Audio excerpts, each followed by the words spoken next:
idea fabulosa, que además está entre los coordinadores, está Gisela Aguirre, está Rosa María Atencio, y por supuesto nuestra amiga común Alejandra Percoco.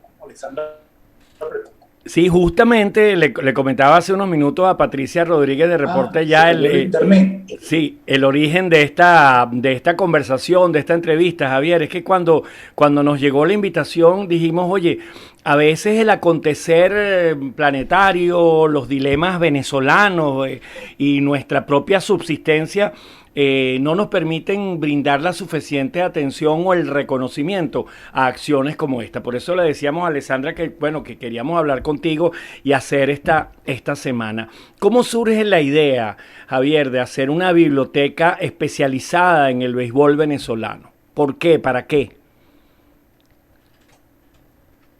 Bueno, realmente aquí comienza a ver, al frente está ahorita de Banesco, el presidente de Banesco es el doctor José Grasso Vecchio.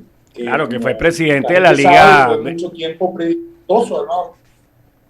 Sí, fue un presidente exitoso de la Liga Venezolana de Béisbol Profesional, una persona que tiene muy claro que hay que darle una amplitud a la visión de la historia, que uno de los defectos que tiene la historiografía venezolana, me voy a dedicar 3 segundos para explicarle algo a la gente que es importante. Cuando usted va a la historiografía venezolana, o sea, la historia de nuestra historia, es excluyente, porque está centrada en 2 pilotes fundamentales, que es lo político y lo militar. Yo entiendo que en Venezuela ha habido un fenómeno político-militar que es intrínseco, o sea, el poder está vinculado al mundo militar, porque de 180 años de vida republicana, 140 han estado en manos de militares.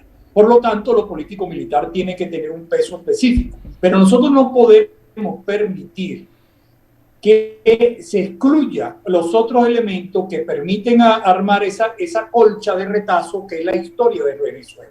Y por eso yo creo que el béisbol juega un papel muy importante en esa historia, porque el béisbol ha tocado todos los estamentos de la sociedad. ¿Ok? Que la intelectualidad no lo haya visto así, eso es una discusión aparte, pero ha tocado todos los estamentos. Cuando hablo de los estamentos, ha tocado lo político, lo económico, lo social en términos generales. De hecho, ha habido movilidad social a través del béisbol, pequeña, pero la ha habido. Y ha habido un elemento también muy interesante aquí, que tiene que ver con la presencia del béisbol en la literatura, en la pintura, en la escritura, en la forma de hablar, en la codificación del lenguaje. Nosotros nos comunicamos, Elías, en términos beisboleros, y eso te dice a ti muchísimo. Te habla de que la identidad de Venezuela, que él habla es una de las expresiones de identidad, está tocada por la magia del béisbol. Dicho esto, podemos hablar ya de lo que tenga que ver con las Águilas del Zulia, que es la última obra que hemos publicado de las 5. Ok, voy a nombrar las 5, pero que hoy la vamos a dedicar a las Águilas del Zulia. Hoy hablamos, en Magallanes. Javier, el esquema... Historia es un nombre realmente que está sembrado de las Águilas. Sí, hoy nos propones un esquema para estos 5 días. Correcto. Ok. Sí. Vamos a contarle a nuestros oyentes. Vamos a hablar hoy de las Águilas, sí. Después vamos a hablar del Magallanes. Son las... Ajá. Sí, adelante. Sí, bueno, que vamos a hablar hoy de las Águilas, después vamos a hablar de los otros 4 libros, que son el de Magallanes, el de los Tiburones de la Guaira, vamos a hablar, por supuesto, de Leones del Caracas, y vamos a hablar uno que es una sección de estos 5 obras, que es una biografía, porque es de un personaje que lo merecía cuando cumplía 80 años el año antepasado, Víctor Davalillo. Esos son en torno a los 5 libros. Por supuesto, estamos trabajando en un 6º libro que ya será una sorpresa para el mes de octubre. Qué bueno. Hablemos de las Águilas del Zulia, de la presencia zuliana en el béisbol. Te cuento que es tan importante, tan determinante, Javier, que por ejemplo, una buena parte de la fanaticada de mi equipo de Tiburones de la Guaira está conformada por maracuchos, por zulianos de 50, de 60, 70 años, y eso tiene una explicación con la historia que tú nos vas a contar del béisbol zuliano, seguramente, ¿no? La presencia de una figura determinante en nuestra divisa. Sí, bueno, vamos a comenzar que el béisbol en el Zulia es de 1896, cuando se inició. Lo lleva, por cierto, un zuliano que estudió en los Estados Unidos y además un historiador que la obra más importante que se ha hecho en el Zulia desde el punto de vista bibliográfico regional, a mí no me cabe la duda que es la historia del Zulia escrita por Juan Besón. Juan Besón, muchacho, regresó de estudiar en los Estados Unidos y llevó el béisbol junto con un holandés, un personaje muy interesante que se llama John de Paul, es descendiente, nació en Curazao aparentemente, ¿no? Pero es un personaje que después lleva la esgrima a Panamá, es uno de los grandes personajes promotores del deporte en Panamá y en Venezuela. Él conjuntamente con Juan Besón, que es la cabeza visible de todo esto, llevan el béisbol en el Zulia y comienza una tradición que quedó sembrada y sigue sembrada en el imaginario popular de los zulianos. Que hay un error, se dice que además que fue William Feld, que estaba relacionado con la industria petrolera, o sea, el béisbol no. La industria petrolera, cuando se instala en el país, le da un gran impulso, en el caso de la región zuliana, no solo al béisbol, le da un gran impulso a otros dos deportes, que es el atletismo y, bueno, también le da y al golf, por supuesto, ¿no? Pero básicamente el béisbol recibe un respaldo muy grande de las empresas petroleras. El béisbol se va a desarrollar en el Zulia con una pasión inusitada, va a haber una de las rivalidades más grandes en la historia del deporte universal, que es la rivalidad Gavilanes-Pastora, que todavía la gente lo recuerda, sí. Sobre todo esos señores setentañeros, ochentañeros que están todavía mandando la pelota allá en el sur. Y ahora tú hiciste dejaste en el aire algo muy importante. ¿Por qué tanto zuliano que ama a los tiburones de La Guaira? La explicación no es tan fácil, pero tiene un sentido totalmente lógico y tiene que ver con Luis Aparicio y sí, la señor. Presencia de los tiburones de La Guaira a comienzos de la década del 60. Me explico. En el Zulia, que en 1963 fracasa por problemas económicos, baja su Santa María, cierra su puerta, pero entonces Pedro Padrón Panza, con una visión extraordinaria de lo que era el negocio del béisbol, fue a Maracaibo y contrata a Luis Aparicio. Se lo trae para los tiburones de La Guaira. Luis Aparicio, una figura tan extraordinaria que hoy día, con toda razón, está en el Salón de la Fama de Cooperstown en el béisbol de los Estados Unidos. Aparicio se convierte en un antes y un después en los tiburones de La Guaira, cambia totalmente el equipo, lo convierte en un equipo triunfador, en un equipo realmente atractivo para los fanáticos, sobre todo aquellos fanáticos que no eran ni del Caracas ni eran del Magallanes. Y entonces las Águilas del Zulia todavía no estaban en la Liga Central, las Águilas del Zulia no existían para ese momento, y Padrón tuvo la visión de, por lo menos del año 64, 65, 66, 67 y 68, de llevar su equipo a jugar el Día de la Chinita a Maracay. Y entonces los adoraban al equipo La Guaira, que se presentaba, por supuesto, con su gran ídolo, todos esos 18 de diciembre. De ahí arranca la idolatría de los zulianos al equipo Tiburones de La Guaira. Posteriormente los zulianos, a partir de 1969, tendrían su propio equipo. ¿Cómo es ese nacimiento, Javier? ¿Qué espíritu empresarial, emprendedor? Maracaibo, bueno, es una ciudad, ¿sabes? La electricidad, los conciertos, los diarios de vocación nacional, la Cámara de Comercio. Maracaibo es una ciudad pionera en muchísimos aspectos y llega un poquito tarde al béisbol profesional venezolano. ¿Quiénes estuvieron detrás? ¿A quiénes les debemos el habernos dado una divisa zuliana?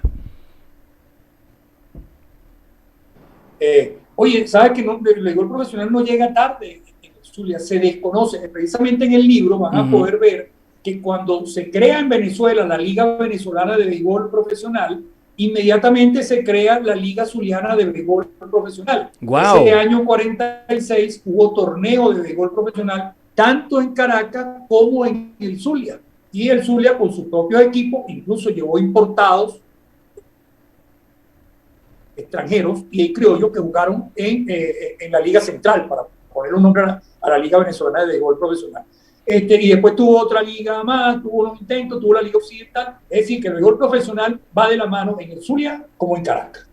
Ahora, yo te repito, uno de los elementos importantes por qué el zuliano se hace guaireño o guairista es por la presencia de Aparicio en el equipo Tiburones de La Guaira. Aparicio era un imán, una cosa extraordinaria. Aparicio era capaz de transformar un equipo. Transformó los Tiburones, pero es que antes lo había hecho con Rapiños, que era un equipo que creó su padre conjuntamente con aquel célebre narrador y promotor deportivo, el Premier, Arturo Celestino Álvarez. Que ese Rapiño que tuvo en la Liga Occidental fue un equipo fabuloso y es un equipo montado precisamente en el carrusel llamado Luis Aparicio Jr.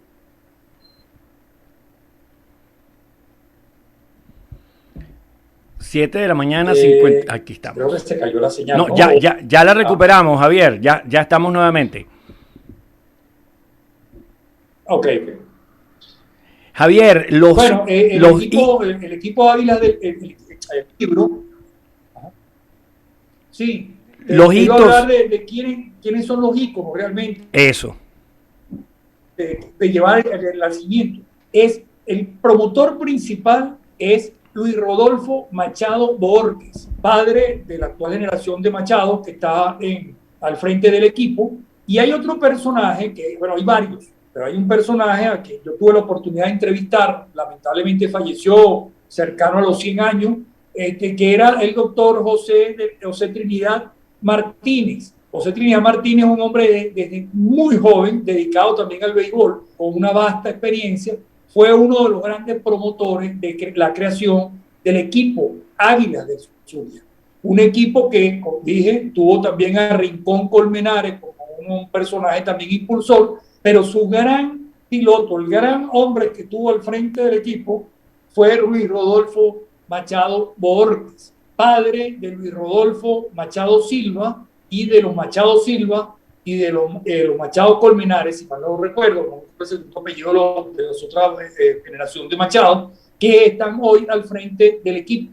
Un equipo que, como tú bien sabes, han hecho mucho esfuerzo en estos últimos tiempos, porque Maracaibo se ha convertido en una ciudad prácticamente fantástica.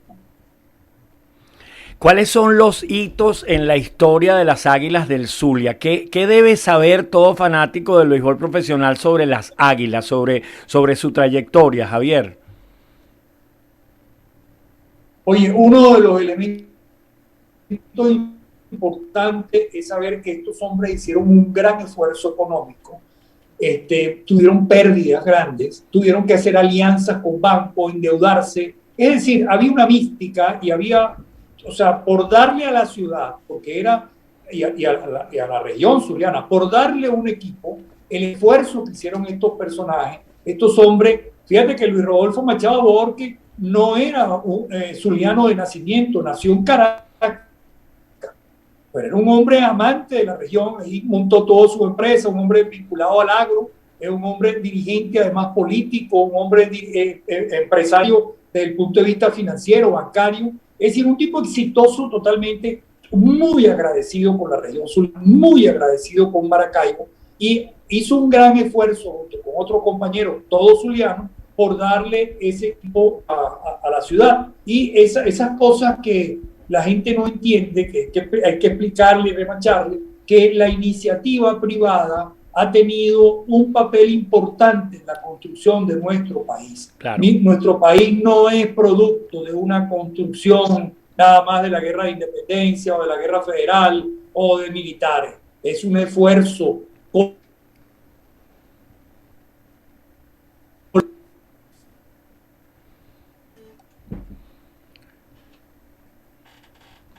7 de la mañana y 56 minutos. Tenemos una breve interrupción en nuestra conversación con Javier González, historiador venezolano a cargo de junto a sus colegas, de esta colección de la pelota profesional venezolana de Banesco.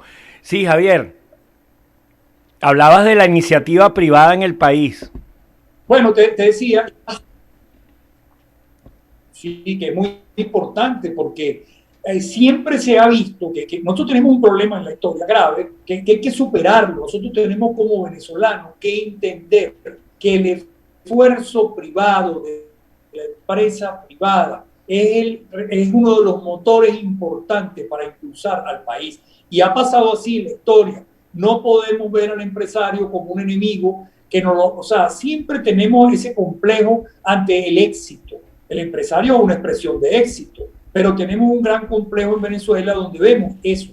Y fíjate que nosotros deberíamos actuar como venezolanos igual como lo hacemos con el béisbol. Fíjate que las únicas reglas que se respetan en Venezuela son las reglas del béisbol. Y eso es una verdad terrible, pero es una verdad. Y un aspecto importante que también van a conseguir en el libro es ese culto al ídolo, que ya no tiene que ver con ese culto que tanto nos dijo el profesor Carrera Dama, que era muy interesante, que era el culto a Bolívar. Pues eso que él describe, ese culto a Bolívar en la historiografía venezolana, que bueno, existe, y uno lo puede catalogar si es malo o bueno, está allí. Pero nosotros también se ha cultivado ese éxito que hemos tenido, que han tenido los deportistas venezolanos, y que de una u otra forma ha servido para cultivar dentro de la sociedad venezolana también un culto al ídolo. Y se puede ir más allá del deporte, porque usted lo puede ver en otros ámbitos más. En el ámbito artístico es muy común ver la idolatría a cantantes, a artistas en términos generales, actores o actrices. Es decir, yo creo que eso es importante destacar en una sociedad, y el libro destaca, entre otras cosas, esos grandes ídolos en el terreno de juego que todavía, porque cada generación tiene un ídolo, claro, Elías, en claro. el caso del béisbol y en el caso de cualquier tema que te metas. Tú tuviste tu ídolo, porque, sin duda, y uno también lo tuvo. Y bueno, eso es importante. Eso es una cosa importantísima. Y yo creo que, de una u otra forma, el libro recoge esa idolatría por épocas, ¿no? Y vamos a ver personajes interesantísimos en la historia de las Águilas del Zulia, personajes que merecen, desde el punto de vista regional, su exaltación al Salón de la Fama de El Zulia. Y ahí están, muchos de ellos ya están siendo exaltados, otros llegarán. Vamos a ver peloteros extranjeros que se identificaron de una forma bárbara con la entidad zuliana, que todavía los entrevistan y hablan con aquel orgullo de haber ido a Maracaibo, de haber jugado con las Águilas del Zulia. Oye, eso como venezolanos nos debe sentir muy orgullosos, pues nos hace sentir orgullosos. Javier, ¿cómo estar en contacto con este esfuerzo editorial de Banesco? ¿Cómo tener acceso a estas 5 obras? Es facilísimo. Ustedes se meten en banesco.com, inmediatamente les va a aparecer el portal de Banesco, y van en la parte de abajo, a la izquierda, van a ver biblioteca digital, y allí van a darle y, por supuesto, van a entrar a la biblioteca y ustedes van a escoger, son 38 libros que van a poder ver allí y bajar de manera gratuita para que ustedes lo puedan leer o simplemente consultar. Agradecidos, Javier. Es decir, ustedes escogen qué es lo que va a hacer con el libro, pero tienen la posibilidad de 38 títulos.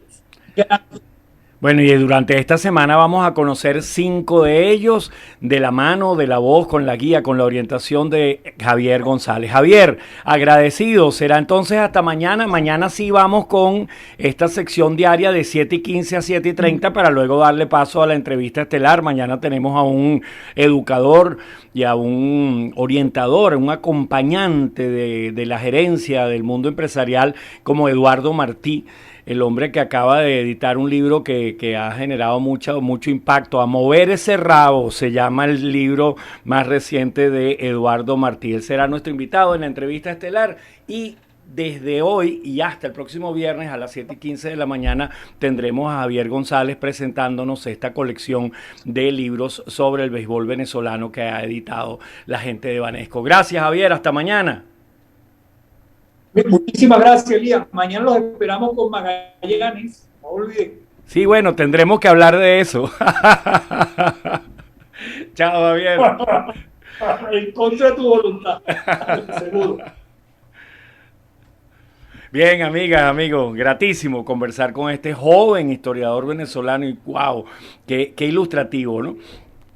Nuevamente mi agradecimiento a la gente de Banesco por facilitar el que tengamos este acceso a toda esta información. Bueno, los invitamos para mañana. Sigan ahora en compañía de la programación de radiocomunidad.com con el programa micondominio.com en la radio y por supuesto la programación de Radio Fe y Alegría.